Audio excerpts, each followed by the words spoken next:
Hello বন্ধুরা, কেমন আছো তোমরা সবাই? আশা করি তোমরা সবাই খুব ভালো আছো আর আমিও ভীষণ ভালো আছি। আর আরও একটি নতুন ভিডিওতে তোমাদেরকে অনেক অনেক স্বাগত জানাই। তো আগের দিনে তোমরা এই অংশটুকু দেখেইছিলে, আমরা ঝুমুদিদির বাড়ি এসেছি, মানে আমার মাসির মেয়ের বাড়ি। তো আমরা আসবো সেই জন্য জামাইবু অনেক কিছু রান্না করেছিল।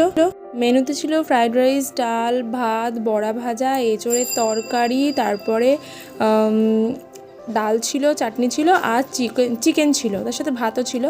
আর খাওয়া দাওয়া শেষে আমরা দেখো বোনেরা এখানে বসে গল্প করছি, তার সাথে ঝুমুদিদি কেটে দিয়েছে তরমুজ। আর বাচ্চাগুলো অনেকক্ষণ ঘরে খেলা করছিল, তারপরে ওরা একটু গেল বাইরে। আর আমিও ভাবলাম একটুখানি তরমুজ খেয়ে নিই, বাবা না আর অদ্রি যেহেতু খেলছে নিচে, ওরা এসে খাবে। তো আমরা বসে বসে গল্প করছি, এরকম সময় তো পাওয়া যায় না, যাকে এখনকার দিনে কারোর কাছে সেরকম সময় নেই। সময় বার করে আমাদের সকলের সাথে দেখা করতে হয়, তবেই না সম্পর্কটা ঠিকঠাক থাকবে, তাই না? তো সময় হয়ে গিয়েছে, আমরা এখন যাচ্ছি বাড়ি। সৃষ্টি তো বনুর সাথে চলে গেছে, আর অদ্রিজ আর বাবান দুই ভাই একসাথে আমার সাথে যাচ্ছে। অনেক দিন পরে না পরিবার বা দিদি বোনেদের সাথে সময় কাটাতে গেলে না বাড়ি ফিরতে আর ইচ্ছে করে না, কিন্তু আজ আমরা সবাই বড়ই যেন ব্যস্ত, মানে কারোর কাছেই সময় নেই যে একটুখানি থাকবো, গল্প করব।